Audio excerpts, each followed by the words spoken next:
Hey y'all, Mike with Cardboard Kingdom. Welcome back to another Disney Lorcana video. Happy Monday. I hope you all are doing well and had a good Easter with the family. I had an amazing one. It was a long day. We had these, I don't know if it's like a millennial mom thing or what, but Easter is like second Christmas now. Like the amount of Easter baskets my kids got and presents, it was, I mean, it was just disgusting. It was just disgusting. But nevertheless, I digress. I digress. I hope you and your families all had an amazing weekend.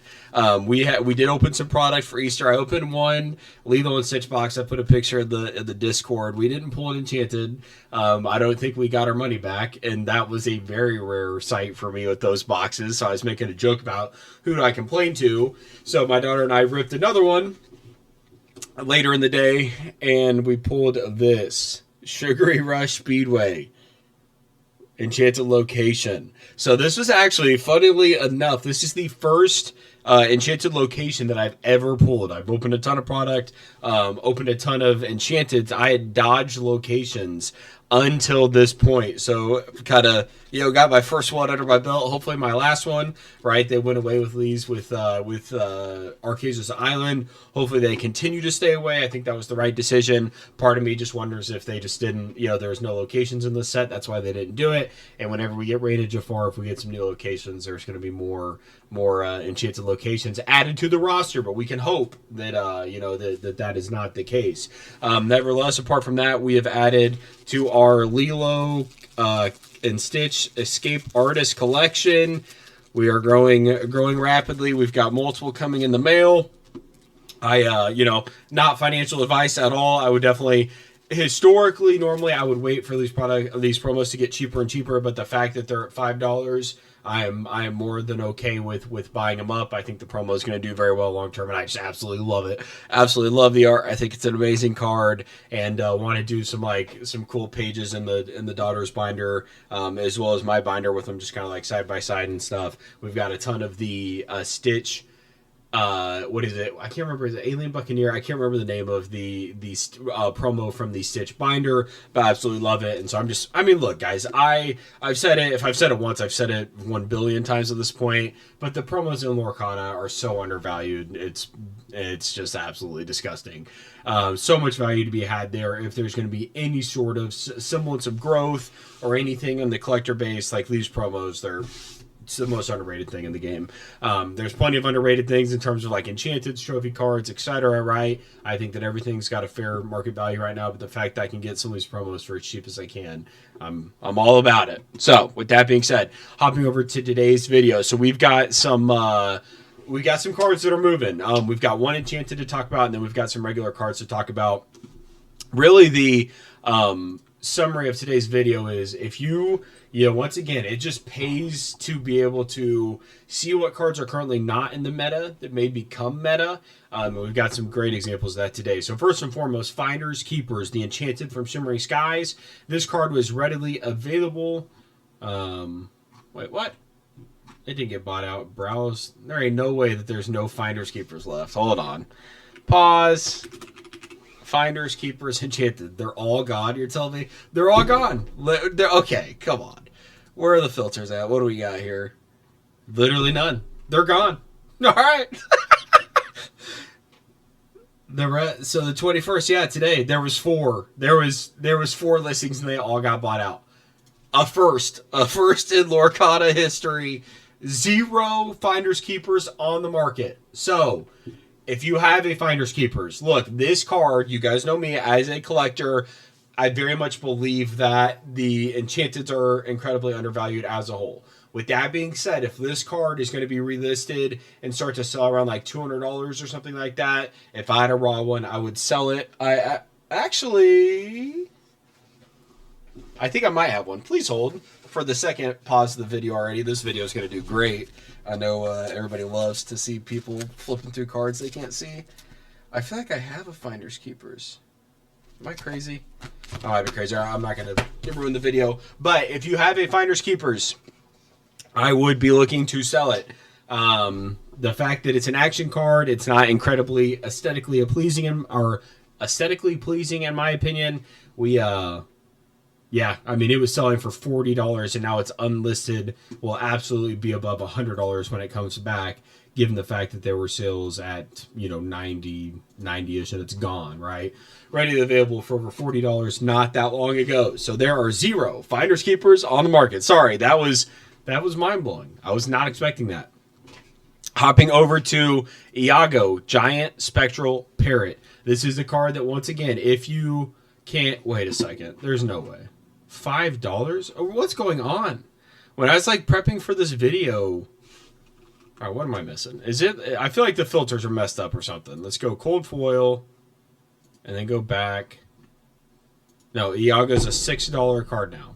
Okay, this card was readily available for as low as 11 cents. Not that long ago, in March, the card is now $6. Dude, what is going on? Doc, currently, all right, let's refresh. Make sure that this hasn't gone absolutely insane. All right, Doc, you've got one near mint listing at, 21, 22. You've got a near mint at 23, and then you're at 24. So going absolutely crazy. Looking at the cold foil here, I think there's one at 30, then the rest are at 40 for a near mint cold foil, Doc. Looking at Iago cold foil, we are at $8 for a cold foil, $9 for a cold foil. So I would definitely go the cold foil route if you're going to get one. I mean, you're already paying $6 for a non-cold foil, $3. Might as well get a foil one. Plus, it's, in my opinion, the vastly superior foil coming from Arcasius Island. But I mean, look, guys, this and Doc are a great representation of what's possible should you play the game and should you have a pulse on the meta. When we look at Doc, really looking at the year chart, even though it's only been out for 9 months, is a good example here. This card was selling for as low as $1, for less than $1 at some points. I think there were some where it had it between 40 cents, if I'm not mistaken. Most of these are a little bit higher, but there were times. Oh, these are cold foil. Okay, so a cold foil Doc selling for $1, and then you look at the regular version selling for as low as 40 cents, right? And then now it's a $22 card straight up. Iago looks to be on a very similar path. $6 straight up. I think that these are a good reminder and should serve as a good example of when we should when you should exercise patience as it relates to selling your playable cards. This is something that I, as someone who wasn't playing the game when I first started and I was only collecting, I didn't have a sense of what the cards even meant or what they even did.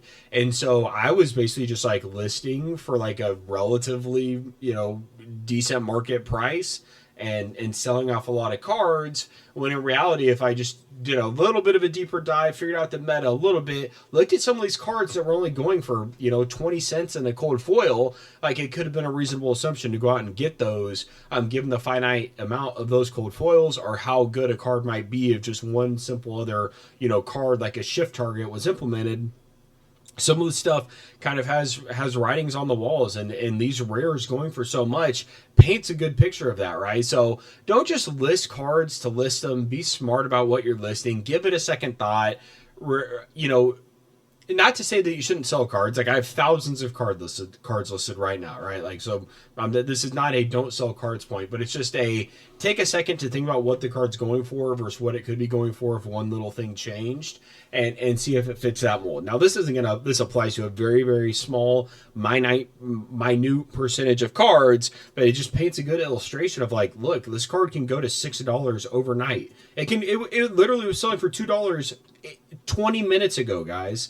Or $3, $3.68, cold foils for $9, near mint for, someone sold one for 40 cents. I probably had $6 of shipping on it.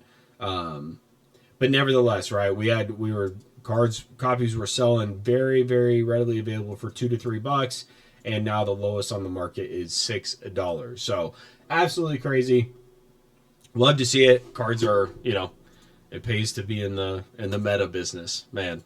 Wild time. So I just want to put these cards on your radar in case you're looking to part with any. Probably not a bad time seeing some massive spikes, but Iago could be the next stock, right? It could be a $20 card in a few months. We don't know. With that being said, I like to take advantage of, because I've got at least 5 rows of cards, because I only list a certain percentage of my cards on TCGPlayer in case run-ups like this were to happen, that I can go back and look at my stock and see what I have and maybe list a playset here and there that served me really well. And I think now now is a time where I'm probably going to refresh my inventory. I'm probably going to look through all of my 5 rows, look at filter by set, starting from the first chapter, go all the way through Arcasia's Island, filter by common, uncommon, rare, super rare, find out where the value is, and then go and look through my 5 rows and see if I can pull out some play sets, just to provide myself with some liquidity. I think that there's a lot of cards right now that are seeing amazing prices that I want to sell some cards at.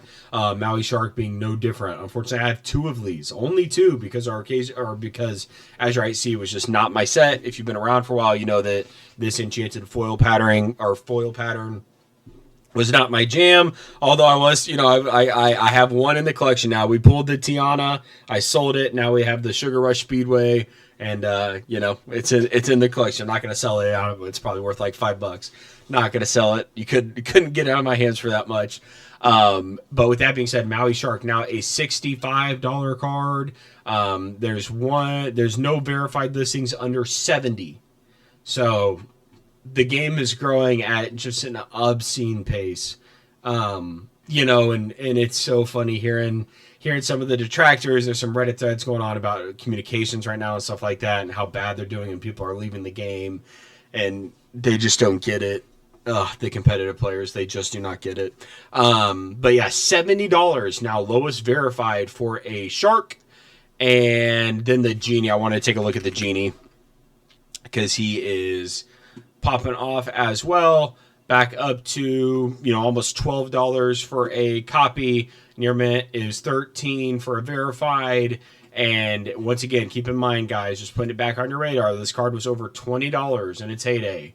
$21 was the highest it sold for, and now we're finally getting some good momentum back on its side. It went from 20 something to 8, or as low as 5, and then now it's kind of doubled since that point. And I'm just telling you guys this once again. I know most of us are collectors that watch this channel, but I would just look. The game's fun, right? So I'll just say that off the bat. The game is incredibly fun. There's avenues to play it online. You can play it with your friends. Reach out to me. I love to run games. But I would just behoove you to at least learn the game, learn the basics mechanics, because it can provide you a lot of value, even just as a collector and as a seller of cards. Like knowing what these, knowing the long-term potential of these cards is a great way to grow your collection, right? These, I have no desire to have a stockpile of docks sitting around, right? But if I'm able to identify that, hey, at $5, this card is incredibly undervalued. It's been as high as 21. It's currently down at 5. What's the likelihood that we see it spike back up again? Probably pretty good. Maybe not to 20, but maybe to 10, maybe to 13. Well, I bought 100 copies at $5. Now it's a $13 card, right? Like, you kind of set yourself up for success with some of these playable cards. I think that once again, this is just a testament to how much Lorcana is growing. I think that it's a good reminder that right now we're in a time of no Worlds announcements, no DLC announcements. And so for the countries like the United States and Europe that have been around for a while and have had the game for a while, we're kind of in this just announcement drought, if you will. And so there's a post on Reddit that I'm not going to pull up now. Maybe we'll make a separate video on it. But they were basically saying, the poster was saying, we haven't gotten any news on Worlds. We haven't gotten any news on DLC events. This is completely unacceptable. Many friends of mine are leaving the game entirely, and I'm not far behind them. This is, just basically, getting at Ravensburger for the lack of announcements. And while, look, I've been a proponent that they should communicate better and more frequently, right? I would consult for them and tell that would be one of my main points of feedback.